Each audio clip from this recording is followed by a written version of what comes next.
পর্যটনের ভরা মরশুমে মৌসুমীতে আগুনের লেলিহান শিখা বহু দূর থেকে দেখা যাচ্ছিল।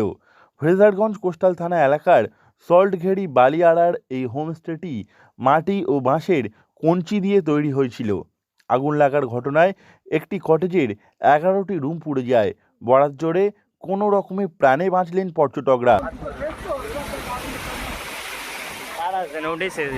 অভিযোগ, কাঠের কটেজে কোনো অগ্নি নির্বাপন ব্যবস্থা ছিল না, ফলে দ্রুত আগুন ছড়িয়ে পড়ে। আগুন লাগার ঘটনা শুনে ঘটনাস্থলে পৌঁছায় ফ্রেজারগঞ্জ কোস্টাল থানার পুলিশ।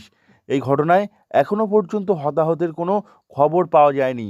3 মাসের মধ্যে দ্বিতীয়বার অগ্নিকাণ্ড ঘটল এই জনপ্রিয় পর্যটন স্থলে।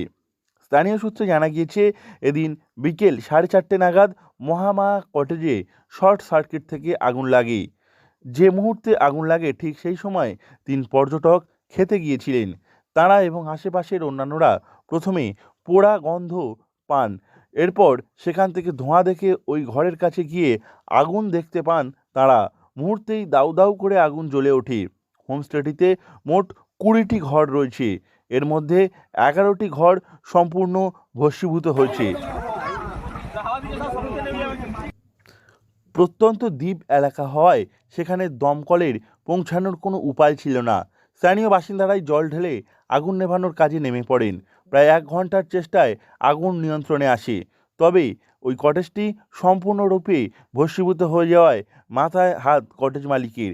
যদিও ক্ষয়ক্ষতির প্রকৃত পরিমাণ এখনও পর্যন্ত জানা যায়নি। অভিযোগ, এই জনপ্রিয় পর্যটনস্থলের অধিকাংশ কটেজেরই দমকলের ছাড়পত্র নেই। শুধুমাত্র ট্রেড লাইসেন্স নিয়ে হোমস্টের ব্যবসা চালাচ্ছেন মালিকরা। ফলে যে কোনো সময় এখানকার কটেজগুলিতে আবারও বিপদ ঘটতে পারে। সেদিকে সকলকে সতর্ক থাকতে হবে। দক্ষিণ 24 পরগনা থেকে নবাব মল্লিকের রিপোর্ট, লোকাল 18 বাংলা।